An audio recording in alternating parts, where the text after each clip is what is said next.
Most people don't realize how much time they spend chasing signs. They wake up and see repeated numbers on a clock, 11:11, 22:22, and take it as proof that the universe is speaking to them. They find a feather on the ground and convince themselves it's a message from above. They hear a song on the radio and wonder if it's a coded signal about their destiny. And in a way, they're right. These are signs. But here's the paradox nobody talks about. The more you obsess over signs, the more you unconsciously admit that you don't yet have what you desire. You are waiting for proof. And waiting, in the quantum field, is the same as declaring, it hasn't happened. This subtle energy is enough to keep you locked out of the reality that already belongs to you. Think about it. If you truly believed your new reality was here, would you need signs to reassure you? Would you constantly be scanning your environment for validation? Or would you simply live from the certainty that it is done? This is the hidden resistance to simplicity. In the world of manifestation, most people are not creating. They are waiting. And the waiting itself becomes their vibrational broadcast, their energetic signature. The field responds, not to what you want, but to what you are. And if you are waiting, the universe keeps giving you more reasons to wait. In quantum mechanics, this makes perfect sense. Before a particle collapses into one form of reality, it exists in superposition, all possibilities at once. It is only when the observer decides, when consciousness selects, that the wave collapses. But here's the trick. Looking for signs is not the same as deciding. It's hesitation disguised as faith. The search for reassurance is actually a reinforcement of uncertainty. You are still standing on the threshold, still undecided, still flickering between realities. And because the field mirrors coherence, not confusion, you end up manifesting more limbo, more half-formed outcomes, more almosts. Spiritually, the same truth has been taught for centuries. Neville Goddard used to say, assume the feeling of the wish fulfilled. Notice he didn't say, wait for a sign that it's on the way. He knew that assumption itself is the creative act. To assume is to embody, to declare that no proof is necessary, because the reality is already yours. Signs can be beautiful, yes, but they were never meant to be your compass. They are echoes, not instructions. When you mistake the echo for the source, you wander endlessly, chasing shadows instead of stepping into the light of what is already present. Why do we cling to signs? Because the human mind was conditioned to equate certainty with external evidence. From childhood, we were taught to wait for permission slips, for grades, for feedback, for approval. So when it comes to manifestation, we carry the same conditioning. If the universe really heard me, it will show me. But this mindset keeps you in a lower frequency loop. It's not that the signs are wrong. They're simply reflections of the state you're in, not indicators of where you're going. The more you depend on them, the more you stay in dependency. Let me tell you something that will sound counterintuitive. The absence of signs is often the biggest sign of all. When you stop seeing constant external reminders, it might mean you've already entered coherence. The field doesn't need to flash neon lights at you when you're already aligned. It simply flows. This is why, right before the biggest breakthroughs, life often feels strangely quiet. Not because nothing is happening, but because everything is happening at the level you can't see yet. The field has already locked in your choice, and your job is not to chase proof, but to embody trust. So here's the question I want you to hold as we move deeper. Are you living as someone who already has the reality, or as someone still waiting for a confirmation slip? Be honest with yourself, because this is the invisible fork in the road where most people get stuck. If you continue scanning your world for reassurance, you remain a seeker. But the moment you stop waiting and start embodying, you collapse reality. That's when the shift happens. That's when the field says, now they're coherent. Stay with me, because in this journey I'm going to show you why chasing signs is not only unnecessary but actually blocking your manifestation. And more importantly, I'll reveal how to shift into the state where you no longer need sign, because you are the sign. That's the frequency where the quantum field responds instantly, and where the reality you've been longing for finally arrives without effort. Here's the paradox. The very act of waiting for signs is what pushes your desired reality further away. Think about how your body feels when you're waiting. There's tension, there's checking, there's anticipation. Your nervous system isn't relaxed.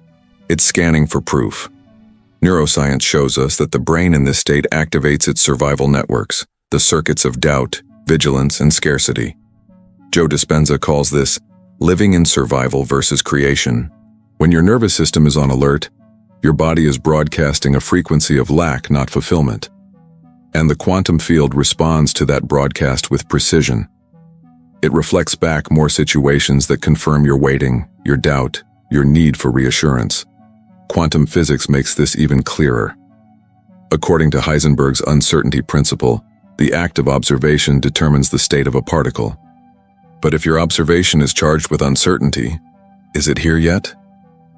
Did the universe hear me? The collapse doesn't happen in your favor. Instead, you keep collapsing versions of reality that mirror hesitation. It's like tuning a radio between two stations. All you hear is static. You're neither in the old frequency nor the new. You're in the noise. And the universe cannot amplify noise. It amplifies coherence.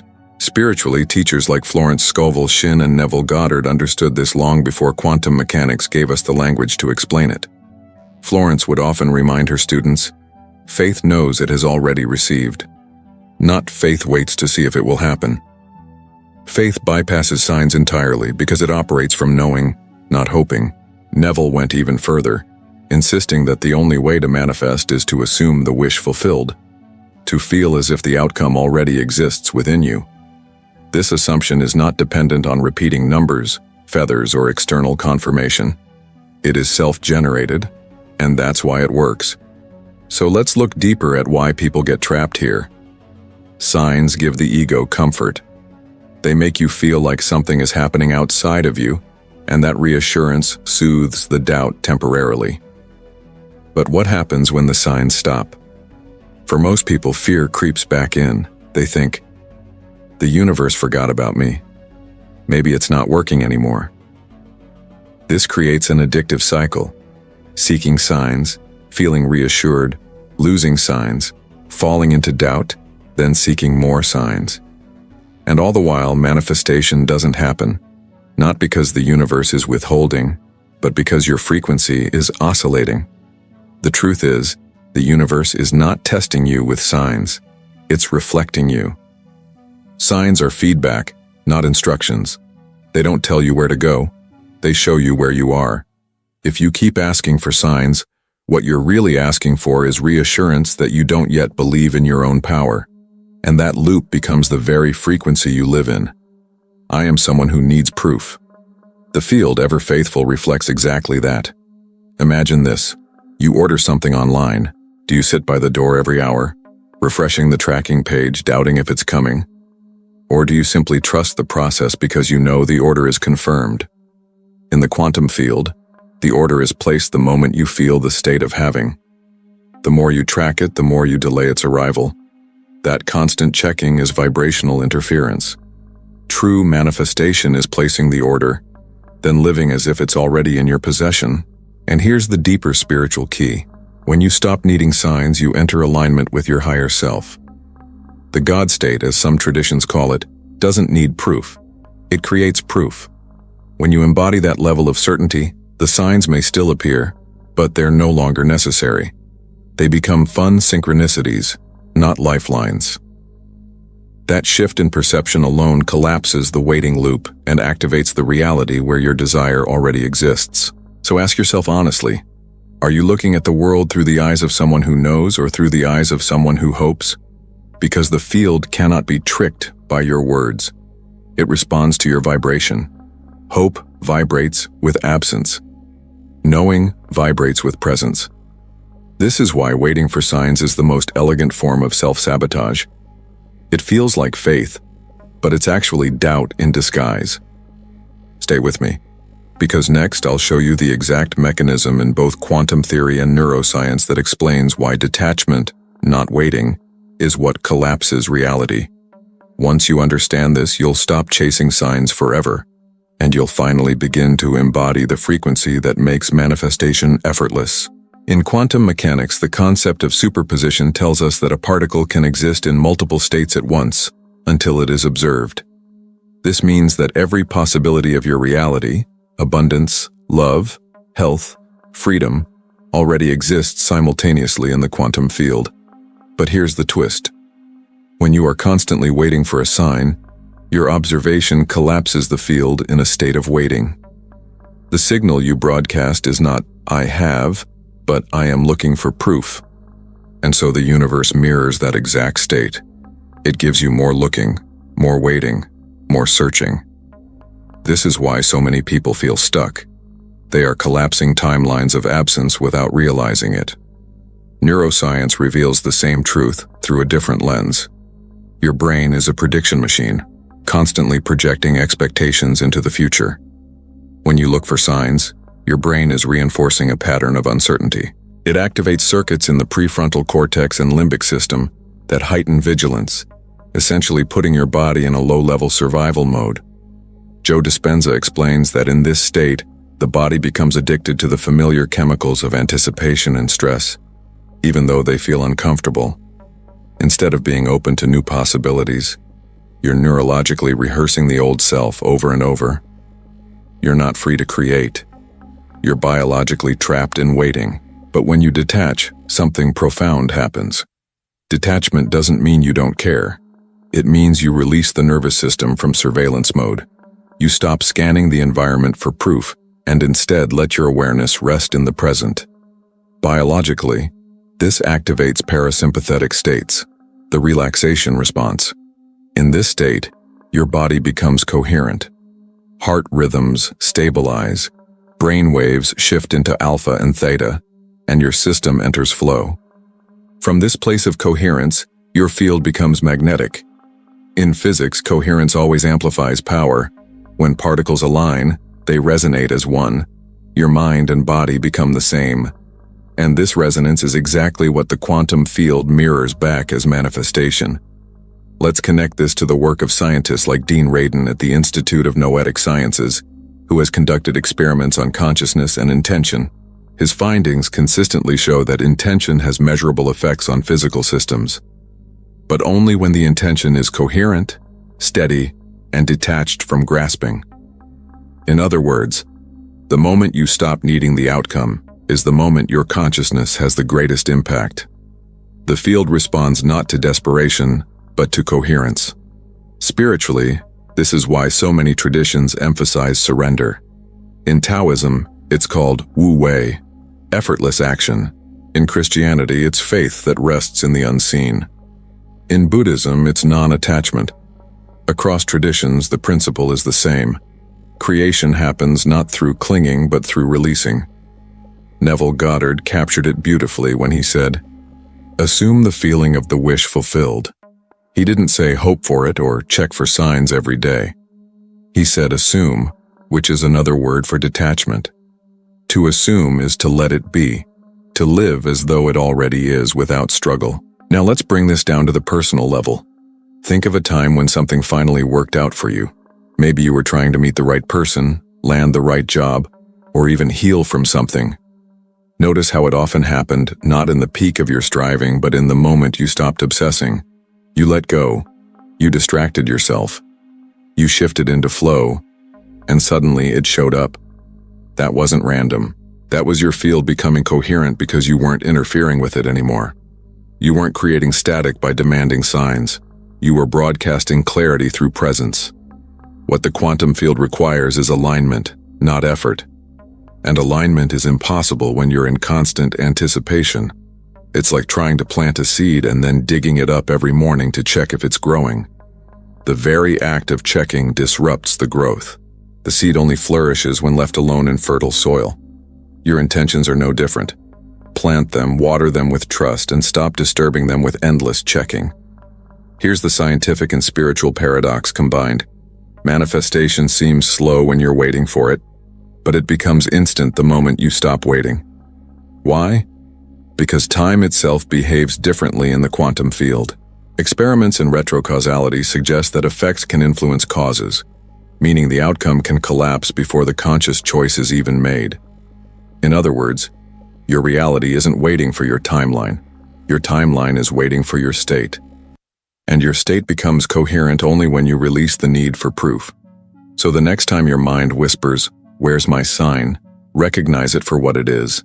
An old neurological pattern replaying, not a message from the universe. Smile at it, breathe, and let it go. Because the moment you stop interfering is the moment your quantum jump accelerates. That's the science of effortless manifestation. And it's not just theory, it's your lived proof if you dare to stop asking for it. Stay with me because next we'll dive into the practical side. I'll share a 3-step practice to enter this state of detachment so you can stop waiting for signs and start living in alignment with the timeline that already belongs to you. Now that you understand why waiting for signs keeps you stuck in a loop, let's turn this into something practical. Because theory is powerful, but transformation happens when you embody it. The secret is learning how to shift from anticipation into coherence, from checking to becoming. And for that, I want to give you a simple but profound 3-step practice. A way to train your nervous system and your consciousness to stop looking outward for signs and instead radiate the frequency that makes signs unnecessary. Step 1. Recode your I am statements. Every day, pay attention to the language that follows the words, I am. Most people unknowingly reinforce waiting by saying things like, I am still waiting for love, or I am hoping for abundance, or I am trying to heal. These are not harmless words, they are commands to the quantum field. Neuroscience shows that when you repeat these statements, your brain hardwires them, sending biochemical signals through the body that make you feel exactly what you are saying. And because the body doesn't know the difference between imagination and reality, your frequency becomes the very lack you're describing. To shift, consciously reframe. Instead of, I am waiting, declare, I am aligned, I am chosen, I am whole. At first, your mind may resist, but as you persist, your nervous system adapts. This rewiring makes you radiate coherence instead of craving signs. Step 2. Train your nervous system into safety. Here's where science meets spirit. Joe Dispenza often explains that your body is the instrument of consciousness. If your nervous system is trapped in hypervigilance, scanning for signs is just its way of staying in survival mode. You can interrupt this loop by activating the parasympathetic state, the mode of rest, healing, and creation. One practice: sit quietly, close your eyes, and focus on slow, rhythmic breathing. Inhale for 4 counts, exhale for 6. As you do, bring your awareness to your heart center and imagine it radiating light outward. This simple act of coherent breathing synchronizes your heart and brain, creating measurable coherence in your field. Studies with HeartMath Institute show that this alignment amplifies intuition and strengthens your ability to influence outcomes. You're not waiting anymore. You're tuning into the reality that's already here. Step 3. Release the timeline. This is the hardest part for the mind, but the most natural for the soul. The quantum field does not operate on your clock.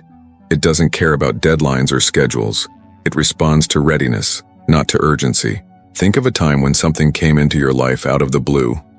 That was the field responding to your alignment, not your calendar. To practice this, once you've set your intention, refuse to revisit when. Every time your mind asks, but how long will it take? Smile and redirect. Say inwardly, it is already happening. Feel the relief in your body as you detach from time. Because detachment from the timeline is not giving up. It's signaling to the universe that you already trust it. And that trust collapses reality faster than any forcing ever could. These 3 steps may sound simple, but they are quantumly precise. Language, nervous system regulation, and time detachment. These are the keys that shift you from a seeker into a receiver. Think of them as the holy trinity of manifestation in practice: mind, body, and timeline. Together, they create coherence, and coherence is the only thing the field ever mirrors back. Now here's something important. This practice is not about repetition or grinding. You don't need to do it 100 times a day. Remember, over-practice often signals doubt. Instead, treat it like a daily recalibration. A few conscious minutes of aligned language, coherent breathing, and releasing time are more powerful than hours of strained visualization. Because in the quantum, quality of frequency always outweighs quantity of effort. And here's the part that many miss. When you stop looking for signs, life itself becomes the sign. The synchronicities you once hunted for start showing up everywhere, but now not as proof, as confirmation of what you already know. You'll find yourself walking into the right room at the right time, meeting the right people, stumbling onto opportunities you didn't plan for. This is not coincidence. This is your field reshaping around your coherence. So I want you to anchor this right now. Type in the comments below this exact phrase, "I allow it to be easy." This is not just a sentence. It's a declaration to the quantum field that you are done waiting, done doubting, done needing signs. You are ready to collapse the reality that's already yours. When you write it, feel it vibrate through your body, and know that this is your signal of alignment. And stay with me, because next we're going to zoom out and reveal the deeper mystery, that the timeline you are chasing is already chosen, and your only task is to match it. What comes next will change the way you see manifestation forever. Here's a truth that most people overlook, but once you understand it, everything changes. The timeline you are chasing has already been chosen. Your desire, your dream, your vision, it's not random. It's not something you invented out of thin air. In the language of quantum mechanics, it's a potential that already exists in the field of infinite probabilities. What you call my desire is simply the signal of resonance between your consciousness and that existing timeline. That means you're not creating something new from scratch. You're remembering a reality that's already coded into the quantum field. This is why waiting for signs feels so exhausting. You keep acting as if the reality is still out there, distant and uncertain. But from the perspective of physics, the wave of potential has already been collapsed. It's your fragmented awareness that hasn't caught up yet. The split between wanting and being is what makes it seem like manifestation is hard. When you dissolve that split, manifestation is instant. It's not magic, it's coherence. Let's look at this through the lens of neuroscience. Your brain is a prediction machine. Every moment it filters information to match the model of reality it already believes is true. If your subconscious is still running the program of lack, "I don't have it yet, I'm still waiting," your brain will literally delete evidence that contradicts it. That's why even when opportunities show up, people can't see them. But when you step into coherence, when you declare, "It's already mine," and embody that state, your brain reorganizes itself. Suddenly, your perception starts highlighting all the pathways and possibilities that were invisible before. It's not that reality just appeared. It's that you finally tuned into the version of reality where it was already waiting for you. Think of it like tuning a radio. All the stations are broadcasting at the same time, but you only hear the one you're tuned to. The quantum field works the same way. Your higher self is already broadcasting from the frequency of the timeline where your dream is complete. Every time you doubt, every time you complicate, you're simply twisting the dial to static. But every time you simplify, trust, and align, you're locking onto the frequency where the music plays clearly. That's why surrender feels so powerful. Because in surrender, you stop scrambling the signal. Here's another way to see it. Your desire is not chasing you, and you are not chasing your desire. You are orbiting each other, entangled like two particles connected across space and time. Quantum entanglement proves that once particles interact, they remain linked regardless of distance. Your dream and your current self are already entangled. The only reason they feel separate is because of the resistance in your awareness. The moment you stop identifying with the old frequency, the entanglement pulls you into the reality where the dream has always been. And this brings us to the most liberating realization. You don't need to figure out how to get there. The how belongs to the field. The only part you control is coherence, aligning your thought, emotion, and body into one signal. Once that alignment locks in, the field reorganizes itself automatically. Life rearranges, people show up, doors open. The more you interfere, the longer it takes. The more you let it be simple, the faster it happens. I want you to reflect on this. How many times in your life has something important unfolded in a way you could have never planned? Think about the friend you randomly met who opened the door to an opportunity. Think about the timing that felt too perfect to be a coincidence. That wasn't random. That was the field reorganizing around your alignment. When you look back, you realize the timeline was already chosen. You were just catching up to it. This is why you must stop doubting when things feel easy. Simplicity is not a trap. It's the portal. The mind is addicted to complexity because complexity makes it feel in control. But the field only mirrors resonance, not effort. When you finally accept that ease is not weakness but intelligence, you step into the frequency of your higher self. And from that place, you don't have to chase, you don't have to force, you don't even have to hope. You just become. So here's your invitation. For the rest of today, live as if the timeline has already been chosen. Not it's coming, not I'm waiting, not maybe one day. Chosen, done, settled. Move, speak, and breathe from that place. When you do, you'll notice a quiet confidence rising inside you. That confidence is coherence. And coherence is the most magnetic frequency in the universe. Stay with me, because in the final part, we're going to activate this knowing inside you, not just as an idea, but as an embodied state. You'll see how to seal this awareness into your nervous system so the shift becomes permanent. And I'll share a resource that will take you even deeper into this practice. You didn't land here by accident. If you've stayed with me until now, it means something inside you already knows the truth.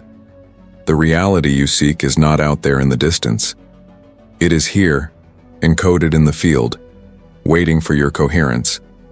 And every time you've doubted, every time you've thought, maybe it's too simple, you've only been looking at the illusion of separation. What you call desire is not a dream that someday might happen. It is a memory of a reality that already exists, calling you to align. Quantum manifestation is not about effort, struggle, or pushing harder. The field doesn't respond to force, it responds to frequency. And your nervous system, your emotions, your thoughts, they are all transmitters of that frequency. When they are fragmented, the signal is weak. But when they harmonize into coherence, the field has no choice but to reflect it back to you. This is why we say, you don't chase reality, you collapse into it. Imagine this. A mirror doesn't show you what you want, it shows you what you are. The quantum field works in the exact same way. Every I am statement, every subtle expectation, every emotional state is broadcasted into the field, and the field simply mirrors it. This is why surrender feels so magnetic. When you stop broadcasting confusion, the field stops reflecting chaos. When you declare coherence, the field reflects clarity.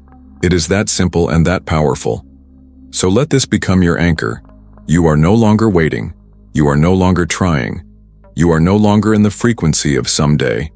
You are aligning, collapsing, embodying. You are already living the chosen timeline. And with every breath, you are drawing it closer until it is indistinguishable from your present moment. That is the miracle of quantum manifestation.